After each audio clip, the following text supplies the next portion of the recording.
Welcome to Prostatements. I decided to do this vlog because I was diagnosed with prostate cancer a little over a year ago, and I wanted to just sort of log what has happened to me over the last year since being diagnosed, and you know, share some of it, and hopefully people will share back. And it's quite often the case where you do share stories, how things come to the surface, even questions sometimes that help somebody through whatever they're going through at the time. And it's not always the person that's got the cancer, it's sometimes a friend or family member. But I was diagnosed a little over a year ago with T3 prostate cancer, and was told at the time my best option was to have a radical prostatectomy. See, still have trouble saying it after nearly a year. Get nervous about it. Radical prostatectomy. I mean, it sounds scary, doesn't it? I mean, it's scary enough without calling it radical. Why do they do it? You know, why add radical on the front? I mean, it really does make it sound like it's going to be performed by some teenager on the back of a mountain bike, maybe. You know, it's just like, or perhaps you're the first person to ever have it done. I wish they'd come up with a different name for it, maybe casual prostatectomy or mundane prostatectomy, something that can, take some of the tension out of it. But I was diagnosed back in August of 2014, T3 prostate cancer. I'd previously had a PSA level of 24, went up to 28. Obviously due to the examinations that I was going through, the prodding and the poking. Geez, you get used to that pretty quickly. Never thought I would. But yeah, so it came down to a T3 diagnosis after a needle biopsy, T3 prostate cancer. Radical prostatectomy was the option they were looking at. First I had to have a bone scan to make sure it hadn't spread to the bone, because T3 prostate cancer in my case, or anybody's case, T3 prostate cancer means it's outside the capsule of the prostate. In other words, it's spreading. I don't really want to go into numbers so much, because I found when I was diagnosed I spent a lot of time on the internet looking at, trying to find someone same age as me. Is there someone out there who's 54 years old? Is there someone out there who's got a PSA level of 24? Is there, and PSA is just, there's so many different ages, there's different types, PSA levels, Gleason scores, and the only time I got any comfort was when I found somebody that was offering some comfort or just sharing. And I guess that's why I'm doing this, really, to sort of pass some of that on. But I spend a lot of time late at night. You'd wake up at 2 o'clock in the morning and start searching, Googling prostate cancer. It was really tough. Those first few days were really quite dark, and because I thought, idiot that I am, I thought I was going to live forever. And when someone says cancer, it's suddenly a sense of finality. It's a long way from being over once you're diagnosed. Prostate cancer is concerned. It's not over, but it's still a bit of a jolt. There are options you have, but it's still a sense of, well, I'm not going to live forever. Why didn't somebody tell me this? Or somebody just has.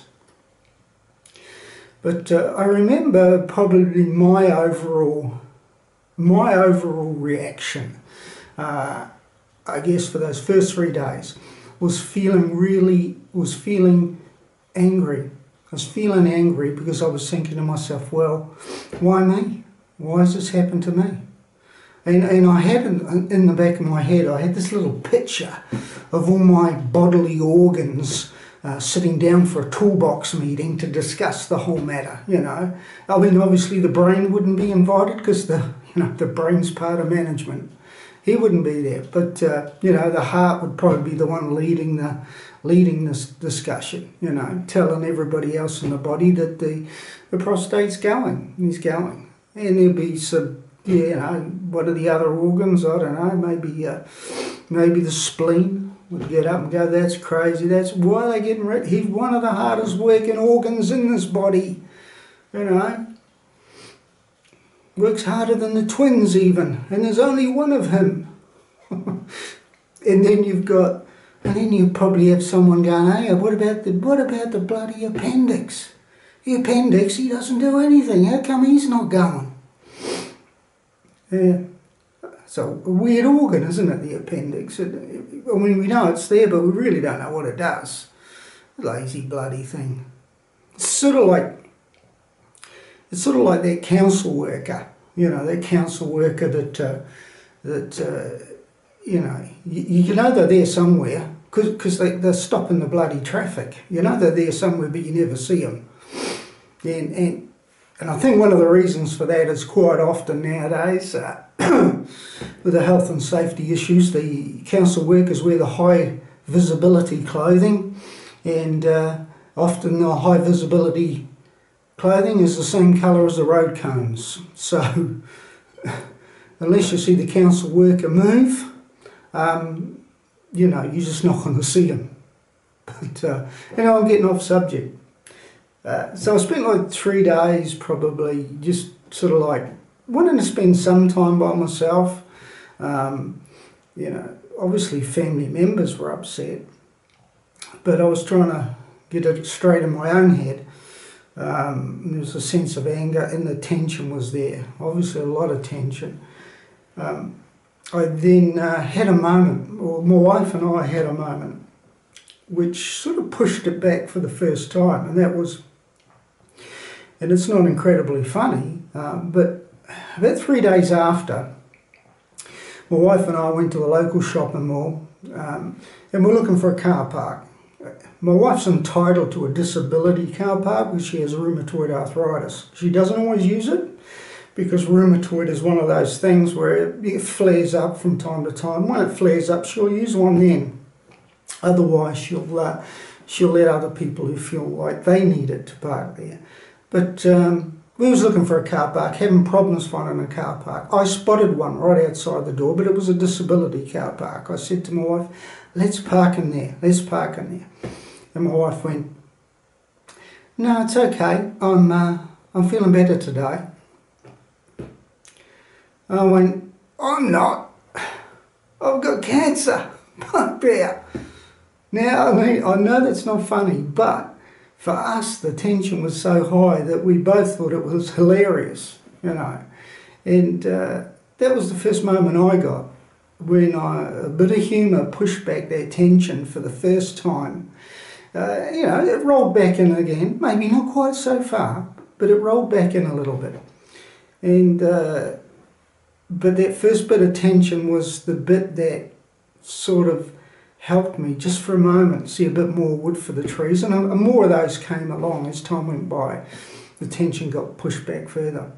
But anyway, listen, what I'll do is I'll just leave it here because, yeah, if people want to like this, or if they want to add a comment, I'd love to hear about people who've been in similar circumstances, for family and friends, when they've had that piece of tension, a big bit of tension, pushed back for the first time after being diagnosed with a serious illness.